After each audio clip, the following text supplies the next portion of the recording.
Welcome to the Pigman, chapter 14, Paul Zindel, reading to you with permission from Scholastic and Harper and Row. A policeman with a beer belly helped me get John into the patrol car, roller skates and all. Two nuns were walking on the other side of the street and they watched us so closely one of them almost fell on the ice. "You're just lucky the old guy isn't going to press charges," the cop said, practically slamming the door on John's foot and then getting into the driver's seat. I tried to get John to come alive, but he was motionless in the back seat next to me.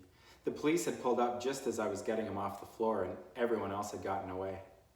"Okay, let's go," the other policeman said, coming out of the house and getting me into the front. Getting into the front. He was so much taller and thinner than the other one that the two of them together looked rather incongruous. "Is Mr. Pignati all right?" I asked.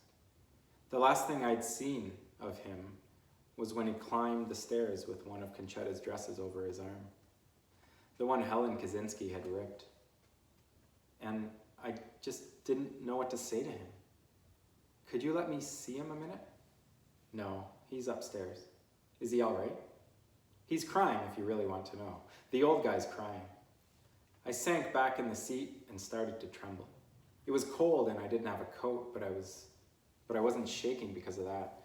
I tried to pinch John so he'd come to, but it was no use. "John, wake up."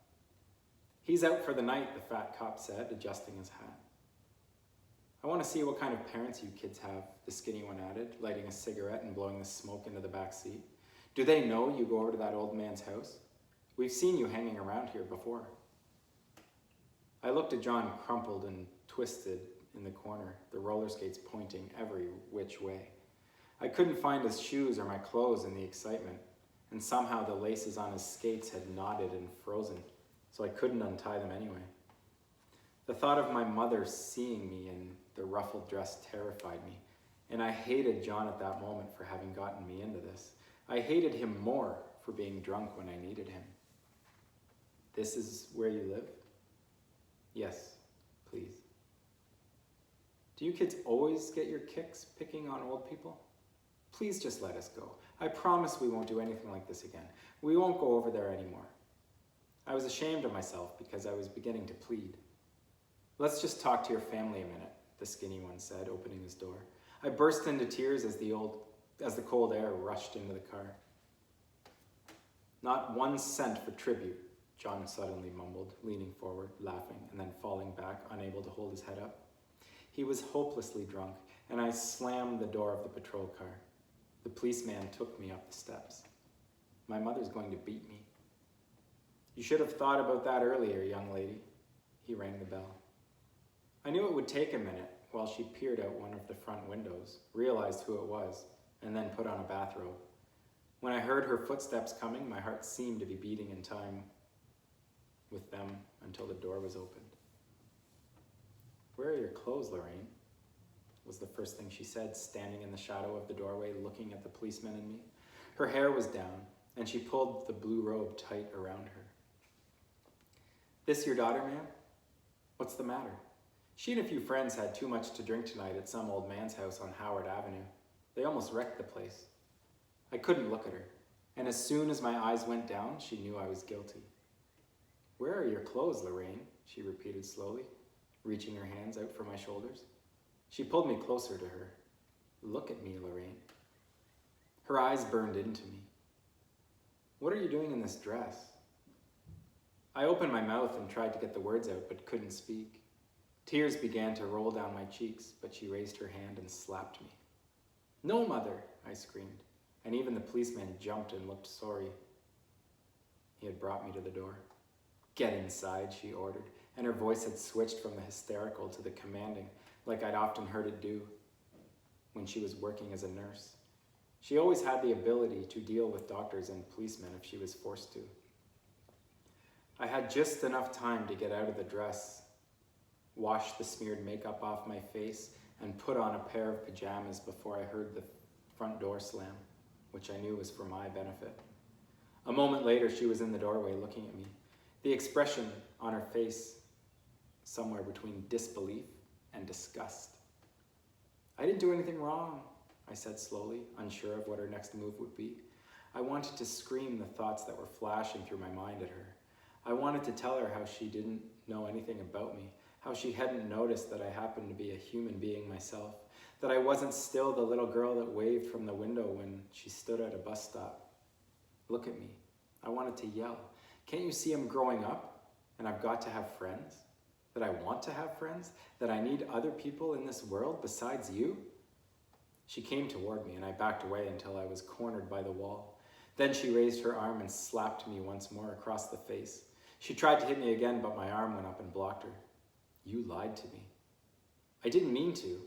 You lied. It was only a party. You wouldn't have let me go. She broke down crying and turned away, putting her hands up to her face, and I knew she wanted me to run after her to beg forgiveness.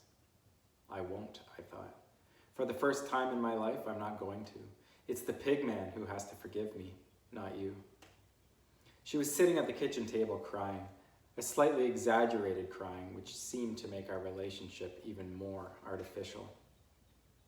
You're the one who's wrong, I wanted to tell her, not me. Then I remembered all the times I had wakened up years ago. I'd wake up and she wouldn't know it, and I'd get out of bed and peek in the kitchen. Sometimes I'd be able to see through the keyhole or a crack in the door and she'd be sitting at the table crying. But I wasn't supposed to hear it then. Mother? Her crying lowered just a little, and I went to the table and hugged her. I've tried to do the best I could. I've worked night and day to keep a roof over our heads. You think it's easy raising a kid by yourself? Once that stage was over, I began slowly to explain to her what I'd been up to. Mr. Pignotti and John and me. Of course, I edited it considerably for her benefit, but she seemed to take it well, now that the emotional raving was over. There were a few moments of minor relapses, like when I told her I had never belonged to the Latin club, but on the whole, she took things better than I thought she would.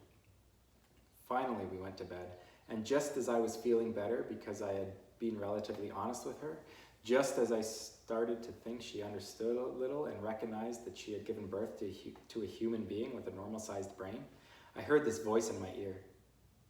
You sure the old man didn't try anything with you? What? I mumbled, not turning towards her. No, Mother. Those old men have ways, Lorraine. Sometimes they touch you. You may not even notice what they're doing. Good night, Mother, I said, rearranging myself with finality, knowing that she could never really understand. I felt tears rolling down my cheeks onto my pillow as I remembered the condition of Mr. Pignotti's house. Would he think he had forsaken him and deliberately ripped his wife's clothes, viciously broken the pigs? I wanted to phone him and say, Mr. Pignotti, we didn't mean things to work out like that. We were just playing. Play. I couldn't get the word out of my mind. I remembered a cat playing with a rubber ball somewhere, a kitten a girlfriend had gotten for her birthday, and it was hiding behind a chair leg, eyeing the ball, stalking it. The kitten knew what it was because it had been toying with it all along, but now it attacked, claws drawn, trying to sink its teeth into the soft rubber. Look at that kitty playing with the ball, the girl's mother had said. The cat attacked the ball as if it were a living thing. I remember thinking it was practicing when it might have to kill to survive. Play was something natural. I remember thinking something which nature wanted us to do to prepare us for later life. I am a handsome European businessman, and you are in love with me. Stop it, John. Come to me, my darling. One kiss is all I ask. Please stop. You look beautiful. Do you mean it? A boy with a mustache, a girl with a feather. Then I fell asleep. Lorraine, I heard my mother call. I opened my eye just enough to see her standing over me in her white uniform. The morning light was painful.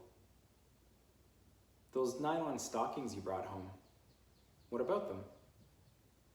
You didn't do anything bad for them, did you? No, Mother, I said, burying my head in the pillow and wondering at what point that little thought had come to her. She came in and out of the bedroom several times, and I pretended to be asleep. Just before she left for work, she said loudly, Don't think I'm through with you yet. You get this house cleaned up, and I'll want to talk to you when I get home. John gave the one-ring signal about 11 o'clock, which was much earlier than I expected because I thought he'd still be unconscious. We met at the corner. He looked very disheartened. My father says I have to go see a psychiatrist. He'll forget about it in a day or two, I reminded him. Well, I know. We walked down Victory Boulevard toward Tony's Market because he wanted a pack of cigarettes. Josephine Adamo passed on the other side of the street and she yelled, "Some party!"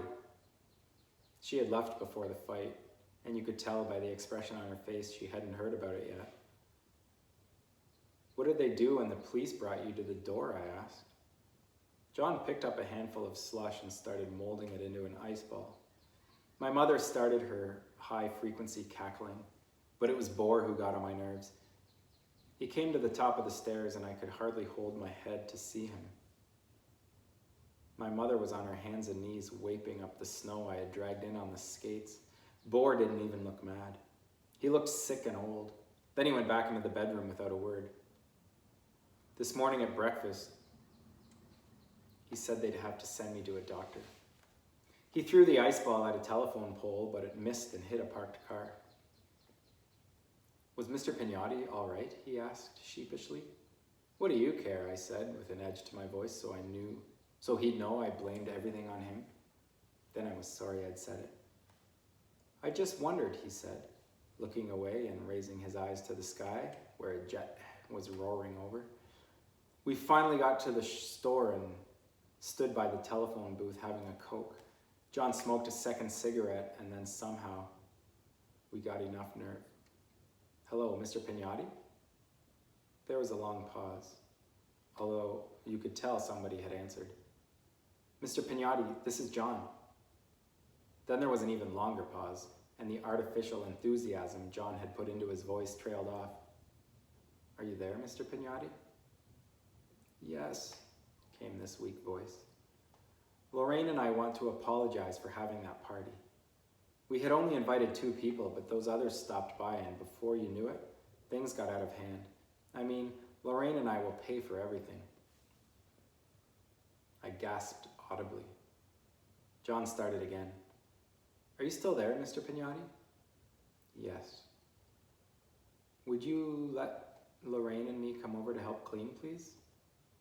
"No, it's all right.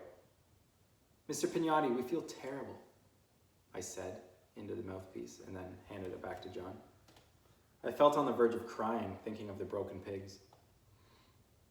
"Mr. Pignotti, we'd really feel better if I cleaned most of it," he said slowly.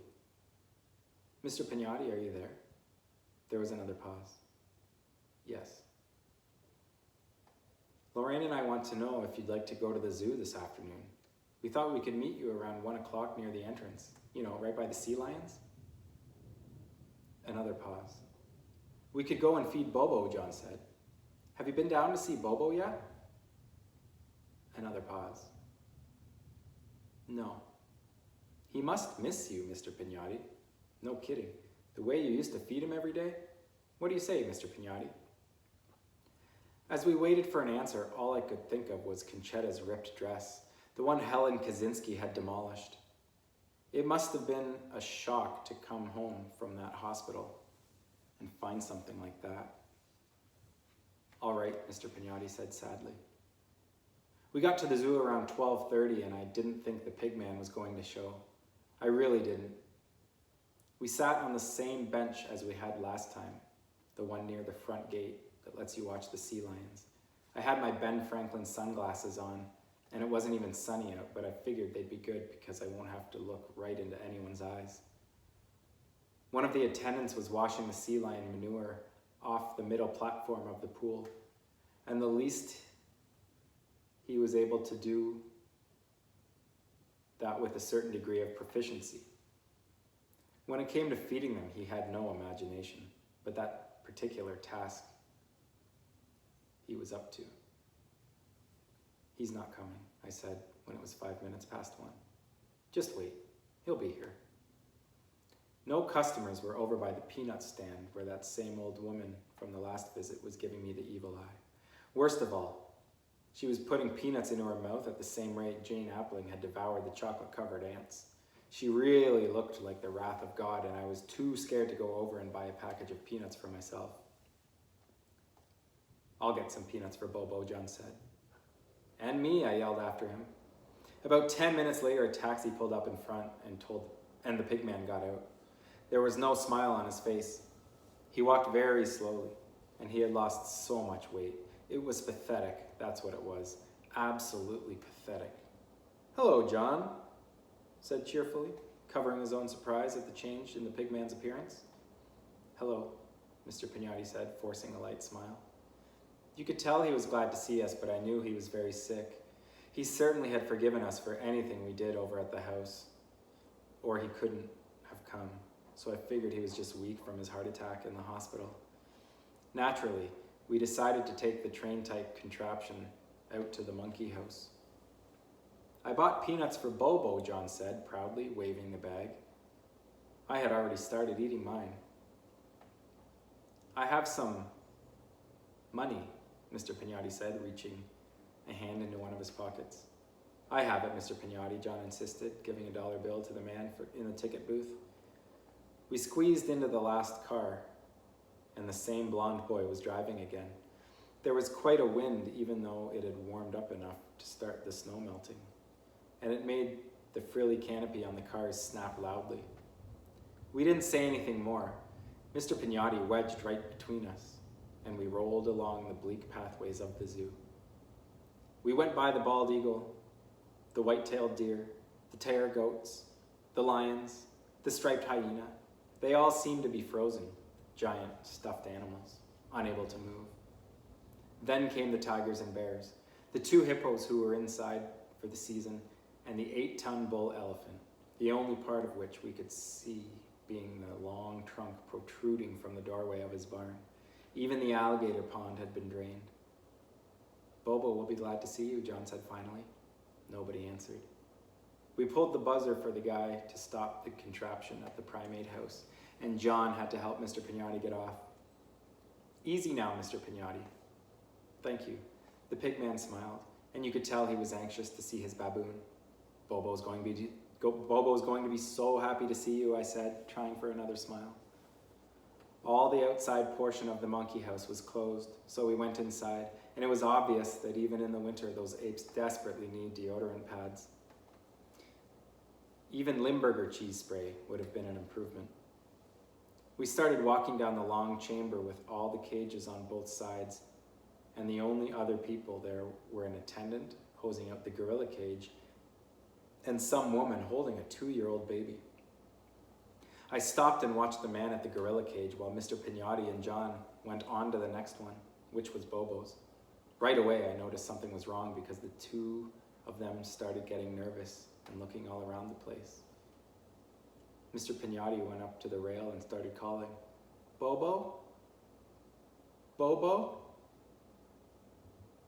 The man cleaning the gorilla cage shut off the water and started to roll up the hose when he heard Mr. Pignotti calling. I moved up and could see the cage was completely empty, but I thought they had just moved the baboon to some other cage. I knew he wasn't on the outside because it was too cold. "Bobo? Bobo?" "Bobo died last week," the attendant said, still rolling up the hose. "The baboon?" John asked. "Yep.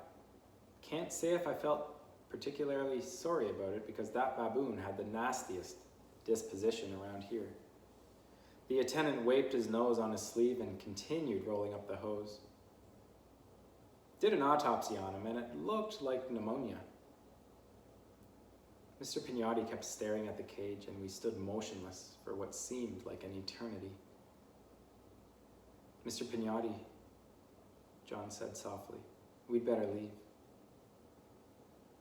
Bobo. I could see the blood vessels on the side of Mr. Pignotti's neck pulse as he raised his right hand to his face. I was thankful I had my sunglasses on because I didn't want to see his eyes. I just didn't. Even John just stood there, not knowing what to do. Had a woolly monkey down the end that died from pneumonia too, the attendant muttered, almost to himself. And I started moving away and heading for the door. John went to Mr. Pigman and just took his arm lightly, trying to turn him away from the empty cage. I saw the pigman open his mouth and then his hands started to shake. He went to grab a hold of the railing but let out a tiny cry, almost like a puppy that had been stepped on by mistake. I can still remember the sound of it, and sometimes I wake up from a nightmare with it in my ears. And it was like a high-pitched scream, but it came from deep inside him. And before John or I knew what had happened, the pigman dropped to the floor. It seemed as if the monkeys knew something had happened because they started making noise and pulling against the bars. I thought they were going to tear them out of the frames, and I wanted to put my hands to my ears to shut out the jungle that had surrounded us. Mr. Pigman was dead.